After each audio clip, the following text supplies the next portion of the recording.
오늘은 누가복음 18장 1절에서 8절의 말씀을 가지고 내 기도는 왜 응답이 없을까 생각이 들 때 이렇게 해보세요 하는 그런 주제의 말씀으로 나누고자 합니다. 성경을 봉독해 드리겠습니다. 주께서 또 이르시되 불의한 재판장이 말한 것을 들으라. 하물며 하나님께서 그 밤낮 부르짖는 택하신 자들의 오난을 풀어주지 아니하시겠느냐. 그들에게 오래 참으시겠느냐. 내가 너희에게 이르노니 속히 그 오난을 풀어주시리라. 그러나 인자가 올 때 세상에서 믿음을 보겠느냐 하시니라. 어려운 세상살이입니다. 젊은이들은 7포 세대라고 이렇게 말을 합니다. 7가지를 포기했다는 말이겠지요. 연애와 결혼, 출산, 내 집 마련, 취업 포기. 나머지 2개가 미래에 대한 꿈을 포기하는 것과 인간 관계의 포기라고 말을 합니다. 물론 개인의 문제이기도 하겠지만 사회 제도의 큰 문제이기도 합니다. 그러나 다 그렇겠어요? 다는 그렇지 않습니다. 오늘에도 끝없이 꿈을 가지고 도전하는 사람들로 인해서 세상을 바꿔가는 사람도 있다는 것을 잊지 말아야 합니다. 열정을 가지라는 거예요.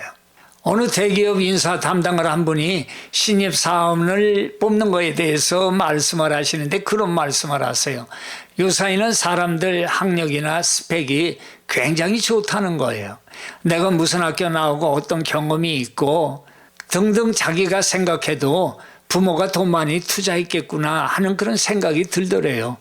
그러면서 한마디를 하는데 중요한 것은 이 사람이 우리 회사에 들어와서 회사에 어떤 이익을 낼 수 있냐 이게 중요한데 자기 스펙만 자랑하려고 하는데 그럴 것이 아니라 내가 이 회사에 들어오면 회사가 어떤 이익을 받게 되느냐 하는 것을 어필하라고 알려줍니다. 그리고 덧붙여서 열정 있는 사람을 뽑는다 이런 얘기를 하더라고요. 왜냐하면 일에 대한 열정하고요 지식은 다른 차원이라는 거예요. 스바냐 3장 16절에 보니까 그날에 사람이 예루살렘에 이르기를 두려워하지 말라 시온아 내 손을 늘어뜨리지 말라 이런 말씀을 기록하고 있어요. 그 이스라엘이 아수르의 침략을 벗어났지만 또 바벨론의 침략이 기다리고 있는 그런 상황이에요. 그때 하나님의 말씀이 임한 거예요. 돌이켜 하나님께 돌아오라라는 거예요. 이제는 다 망했구나. 산 넘어 산이구나. 이렇게 생각하고 포기하지 말고 하나님께 돌아오라 하는 그런 메시지예요. 그게 내 손을 늘어뜨리지 말라라는 말씀이에요. 세상 사람들은 성공하는 비결을 간추려 이렇게 얘기를 해요. 첫째는 포기하지 않는 정신이 필요합니다. 그렇죠. 둘째는 일에 대한 열정이 필요합니다. 맞습니다. 그러나 우리는 하나 더해서 셋째로 하나님에 대한 믿음을 가지고 살아야 된다 이걸 말씀을 드립니다. 왜냐하면 생각해 보세요. 그분이 모든 것을 창조하시고 질서 가운데 운행하시는 분 아니세요. 믿음을 가지고 사는 것 잊지 말라는 거예요. 이 3가지는 필수 조건이라는 거죠. 그렇습니다. 우리가 우리 자신에 대해 세상에 눌리고 상대적으로 나는 할 수 없다고 포기할 것이 아니라 믿음이 없다면 믿음을 달라고 기도하고 믿음이 있다면 우리를 도우시는 이 바로 예수 그리스도임을 믿고 어떤 일에 대해서 포기하지 말라고 말씀하는 거예요. 오늘 말씀은 바로 포기하지 않는 기도에 대해서 말씀을 하고 있죠. 그 이야기를 이제 간단히 정리해서 말씀드리면 자, 어느 변두리 도시에 아주 무정하고 하나님과 그리고 사람들을 우습게 여기는 재판관이 있었어요. 또한 그 도시에는 한 가난한 과부가 살고 있었어요. 원래 그 과부라는 위도우는 이런 뜻이 있어요. 버려졌다, 빈 껍데기만 남았다 라는 그런 뜻을 가진 거예요. 그러니 그 뜻대로 가진 것 없는 여인이 혼자 삶을 살아가는 그런 삶이에요. 얼마나 힘이 들었겠어요. 더구나 그 옛날에 말이에요. 모든 게 힘이 들었겠지요. 혼자서 모든 일을 해나가기가 얼마나 어려웠겠어요. 그러던 중에 한 문제가 생겼어요. 다른 게 아니라 남편이 남겨준 유산에 관한 것이었는데 어떻게 해결할 길이 없어서 냉정한 재판관을 찾아가는 수밖에 없었다는 거예요. 이 문제 좀 해결해 달라고 말을 합니다. 아니나 다를까 쳐다보지도 않아요. 그렇다고 물러설 수도 없는 거예요. 다음날 가서 두드리고 다음날 가서 말하고 거절해도 찾아가고 끈질기게 포기하지 않고 찾아갔어요. 어느 날 문득 재판관의 마음속에 이런 생각이 드는 거예요. 이 여자 그냥 가만두었다가는 계속 찾아와서 저럴 테니 하나님도 사람도 두렵지 않지만 이건 귀찮아서 들어줘야 되겠다. 이렇게 생각을 하니까 오히려 이 과부가 기다려진 거예요. 잊고 찾아왔어요. 그 과부 여인에게 내 문제를 해결해 줄 테니 다시는 찾아오지 말라. 여인의 문제가 하루아침에 해결이 되어버린 거예요. 예수님께서는 이 비유를 제자들에게 말씀해 준 거지요. 여러분은 이 이야기를 듣고는 이런 생각을 우리가 하기가 쉬워요. 이 여자처럼 하나님께 나가서 기도로 하나님을 귀찮게 하면 하나님이 귀찮아서라도 나중에는 할 수 없이 우리의 간구를 들어줄 것이다. 이렇게 생각한단 말이에요. 그런데 잘 보세요. 예수님은 말씀하시잖아요. 7절에 하나님께서는 택하신 자들의 기도를 듣고 계시고 그것도 오래 참고 계시지 않겠다라는 거예요. 8절에 보니까 속히 들어주시겠다라는 거예요.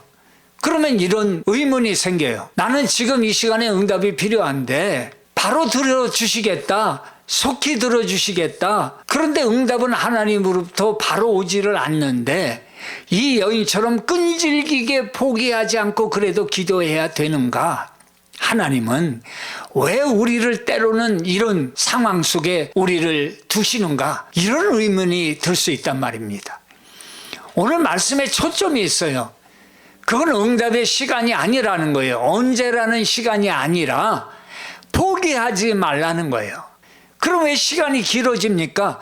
그 시간은 하나님의 것이고 거기에는 이유가 있다는 거예요. 첫째는 포기하지 않고 계속 기도하라는 이유는 우리의 초점을 오직 하나님께 맞추게 한다는 거예요. 다른 문제가 아니라 하나님이라는 거예요.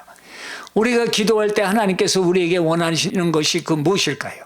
그건 우리의 기도 응답이 바로 하나님께로부터 온다는 것을 항상 기억하기를 원하신다는 거예요. 자, 우리에게 문제가 생겼어요. 기도합니다. 응답이 지체되는 것 같아요. 그럴 때 포기하는 경우 많습니다. 그러고는 하나님 이 정도에서 끝내겠습니다.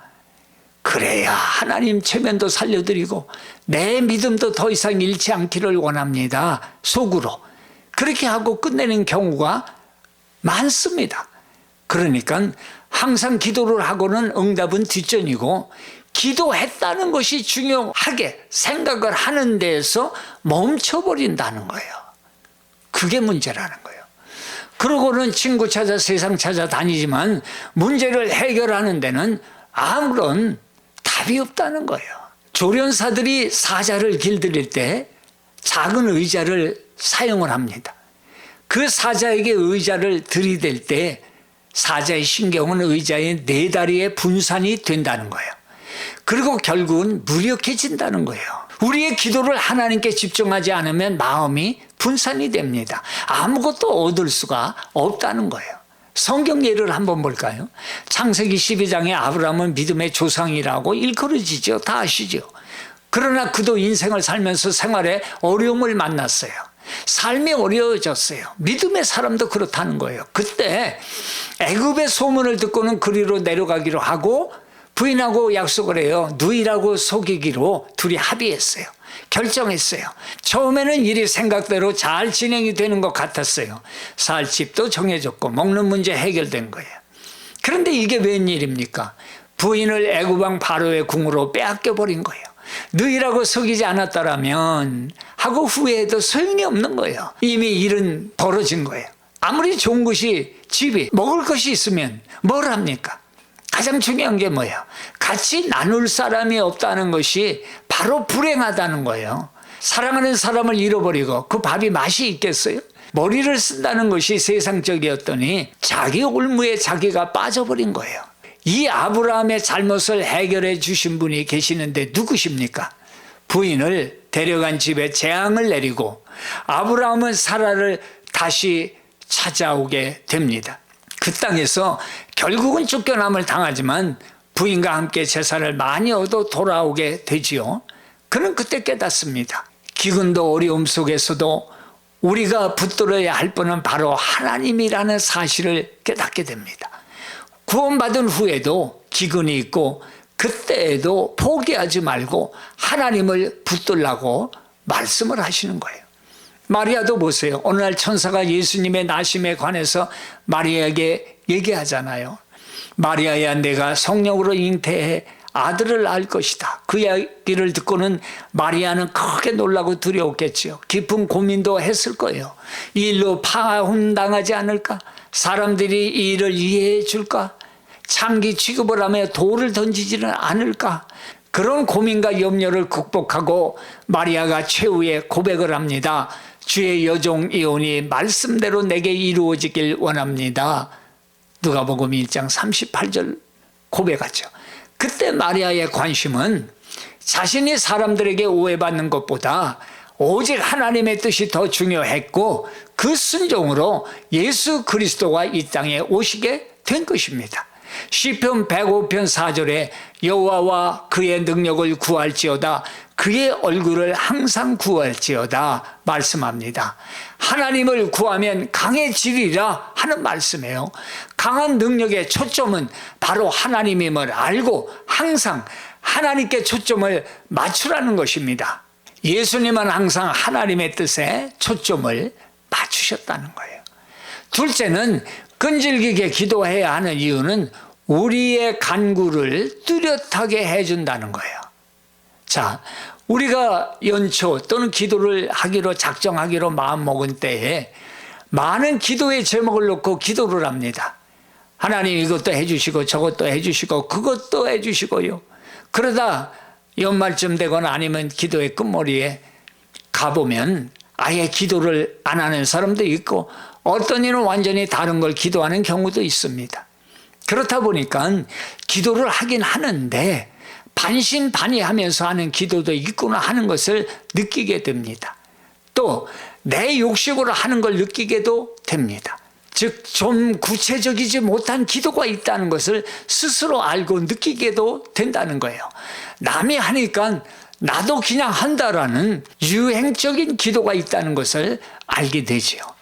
그래서 끈질기게 기도를 하게 되면은 기도의 많은 제목들이 하나둘 정리가 되기 시작한다는 거예요. 욕심의 기도를 저버리고 보다 구체적인 기도로 바뀌기 시작을 한다는 거예요. 내가 왜 이 문제를 놓고 기도할까? 내가 정작 원하는 응답은 무엇일까? 이렇게 기도가 정리가 되기 시작을 한다는 거예요. 정말 원하는 것이라면 아마 끝까지 기도를 할 것입니다. 이런 응답이 지연됐던 단 그런 시간에 끈질긴 기도를 통해서 우리의 기도가 명확해지고 우리의 목표가 보다 뚜렷해진다는 거예요. 자, 그 기도의 본이 바울의 기도예요. 특징이 있어요. 바울은 복음을 전하다 나중에는 이제 감옥에 갇히고 자기 죽을 날을 기다리는 그런 상황이 되지 않아요? 그 기도를 보면 그의 기도의 목표와 목적은 확실했어요. 바로 예수 그리스도를 전파하는 일이에요. 그것이 그의 최종 목표였다는 거예요. 그의 기도에는 사랑과 진실이 담겨 있었어요. 빌립보서 1장 8절에 내가 예수 그리스도의 심장으로 너희 무리를 어떻게 사모하는지 하나님이 내 증인이시라. 이렇게 다른 이의 영혼을 위해서 기도하는 사람 얼마나 되겠습니까? 이렇게 사랑하는 마음으로 최종 정리된 그의 기도의 모습을 보여주고 있는 거예요. 세 번째는 바울의 기도는 끊임없이 하나님을 향해 나가는 전투적인 그런 기도였다는 거예요. 골로새서 2장 1절에 보니까 내가 너희를 위하여 어떻게 힘쓰는 것을 너희가 알기를 원한다 그래요. 기도하는 것을 크게 힘쓰는 것으로 말씀하고 있지요. 여기서 사용된 언어가 아고니아라는 말이에요. 다른 곳에서는 운동장에서 너희도 상을 받도록 이와 같이 다름질하라. 다름질을 하는 운동선수로 표현하고 있어요. 그게 고린도전서 9장이에요. 믿음의 선한 싸움을 싸워라 이렇게 표현을 해요. 싸움터에서 전투하는 군사로 표현하고 있어요. 그게 디모데전서 6장이에요. 그 다음에 에베소서 6장 12절에 보니까 우리의 씨름은 혈과 육을 상대하는 것이 아니요 이렇게 말씀을 하죠. 기도를 씨름으로 묘사하고 있는 거예요. 그래서 여기 말씀을 보세요. 기도라는 것, 힘쓰는 것, 다름질하는 것, 싸우고 씨름하듯이 하는 것처럼 끈질긴 기도는 바로 목표를 확실히 정하고 전투하듯이 하는 것이 기도라고 말씀하고 있는 거예요. 예수님의 기도를 보세요. 땀이 피가 되도록 흘리시면서 우리의 죄에 대한 구원을 위한 십자가를 위해 기도하신 거 아닙니까? 세 번째, 끈질긴 기도는 나를 변화시킨다는 것입니다. 하나님은 우리의 기도에 응답하시기를 즐겨하십니다. 즐겨하실 뿐만 아니라 우리의 생각보다 크시고 우리의 생각보다 앞서시기에 우리가 기대했던 것보다 하나님 보시기에 더 크고 좋은 것으로 응답하시는 거예요. 에베소 3장 20절에 보니까 우리 가운데 역사하시는 능력대로 우리의 온갖 구하는 것이나 생각하는 것에 더 넘치도록 능히 하실 이에게 이렇게 말씀해요. 우리가 생각한 것보다 더 넘치게 역사하신다는 거예요. 할렐루야 아닙니까? 그런데 이런 분에 넘치는 하나님의 응답을 받기 위해서는 해야 할 게 있어요. 변화해야 된다는 거예요. 그래서 생각해 보면 하나님은 기도를 통해서 우리가 변하기를 기다리고 계신다는 것이 우리의 기도예요. 그것이 기도가 길어진 이유예요. 우리가 응답을 기다린다고 생각을 하지만 결국은 우리의 그 기도 시간을 통해서 하나님이 기다리고 계신다는 것을 기억하시기 바랍니다. 그래서 그 기도의 시간은 변하기를 원하는 나와 변하기를 거부하는 나와의 싸움의 시간이라고 말씀을 드릴 수가 있습니다. 인도의 선다싱이라는 사람이 있잖아요. 부자였고 천재였어요. 15살에 철학과 종교 서적을 마스터했어요. 인생에 고민이 많은 소년이었어요. 기도 학교에 다녔어요. 1994년 신두교 기독교 어디에도 답이 없다고 생각하고는 책을 다 불살라버려요. 그리고 새벽 5시 목욕하고는 집 앞을 지나가는 급행열차를 기다리고 있었어요. 마지막 기도를 합니다. 신두교의 신이든 기독교의 신이든 대답해 주세요. 나는 어쩌면 좋습니까? 그때 신기하게도 예수님이 나타나셔서는 자기들 언어인 신두어로 말씀을 하셨다는 거예요. 어째서 나를 괴롭히느냐? 나는 너를 위하여 이미 십자가를 졌다. 이제는 내가 나를 위해서 십자가를 질 때다. 그때 그의 옆으로 급행열차가 지나가 버립니다. 때로는 사람들의 고민 앞에 침묵하시는 것 같고 응답이 늦어지는 것 같지만 하나님은 우리가 하나님의 응답을 받아 누릴 수 있도록 변화되기를 기다리고 계신다는 거예요. 성경에 바로 이런 사람 등장하지 않습니까? 야곱이에요. 약삭 빠르고 남 속여 먹고 엄마 그 치맛자락 붙들고 살던 그런 아들인데 하나님 보시기에도 이런 상태로는 아브라함과 이삭에게 주신 복을 받아 누릴 수 있는 인격과 성격이 되지를 못한 거예요. 그래서 외삼촌 라반 집으로 도피성 유학을 보내버리잖아요. 다시 집으로 돌아오기까지 자그만치 20년 종살이를 해요. 그럼에도 그 기간 동안에 하나님이 함께 하셔서 그게 재물을 붙여주시는 거예요. 좋으신 하나님 아니에요. 유학 기간에도 고생을 했지만 하나님이 재물로 부하게 해주신 거예요. 그런데 사람 성격이 성품이 인격이 그렇게 쉽게 변하는 게 아니지 않습니까? 역시 야곱도 마찬가지예요. 집으로 돌아오는 길에 마지막으로 형인 마중 나온다는 소식을 듣고는 야복나루에서 하나님을 간절히 붙들지요. 자기의 가장 두려워하는 부분을 통해서 하나님께 매달리게 하시고 하나님의 복을 받을 수 있는 그 사람으로 하나님이 바꿔주시는 거예요. 자, 여러분의 두려워하는 부분이 무엇입니까? 그걸 놓고 하나님을 가까이 하는 기도로 바꿔보시기 바랍니다. 그 두려움이 변하여 기도가 되고 그 기도를 통해서 나의 성품과 신앙 인격이 바뀌게 되고 하나님의 예비된 축복을 주시는 것을 믿으시기 바랍니다. 그의 이름이 이스라엘로 바뀌며 지금까지는 자기를 위해 살았다면 이제부터는 하나님의 뜻을 이루는 삶을 살게 되는 거 아닙니까? 하나님은 우리의 기도를 통해서 변화의 역사를 기다리고 계시는 거예요. 그 변화는 바로 십자가인 것입니다. 나는 예수와 함께 죽고 부활의 예수와 함께 새로운 사람으로 다시 살게 만들어 놓은 것, 그것이 바로 우리가 십자가를 붙들고 변화되는 모습이라는 것입니다. 마지막으로 끈질긴 기도는 믿음을 강하게 만듭니다. 믿음은 마치 근육 운동을 하는 것과 같습니다.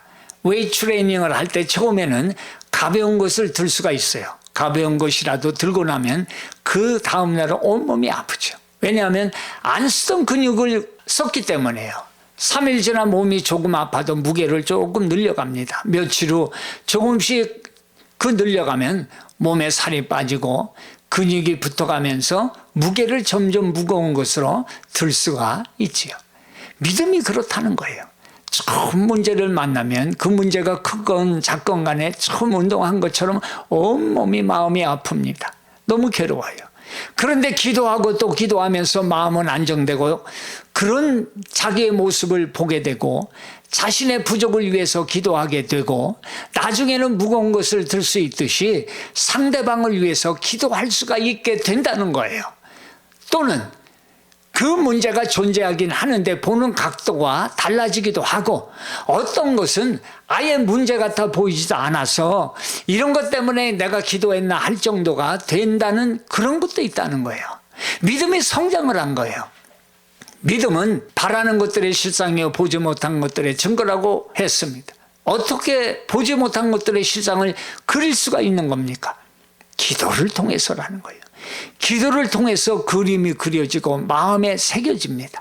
기도를 통해서 행동할 수 있는 힘을 얻게 되는 거예요. 사람들이 차를 사러 가서는 생각한 것보다 비싼 차를 산다고 하지요. 뭐 우리도 경험이 있으실 거예요. 그러고는 후회를 합니다. 왜냐하면 월 지불액이 많다는 거예요. 처음 살 때는 좋은 가스 마일리지 그리고 좋은 차, 튼튼한 차 뭐 이러고 갔다가 좋은 차를 보면서 마음이 에스컬레이팅 되는 거예요. 보지 못한 것들의 실상을 그려요. 상상을 하는 거예요. 그 멋진 차를 타고 바람이 따스하게 부는 오후 아름다운 그 비치 타운을 드라이브 할 때 그 기분 상상만 해도 좋은 거예요. 그리고 나에게 꽂히는 시선들 이런 생각이 들자 차를 사버리는 거예요. 사람이 말해요. 꿈을 그리고 생각하고 실제 그렇다고 상상을 할 때 사람의 앞날을 순간에 결정을 해버리는 그런 힘이 있다는 거예요. 하물며 우리 주 예수 안에서 갖는 믿음의 꿈은 온 가정을 변화시키는 능력이 있다는 거예요. 저는 이 예화를 참 좋아해요.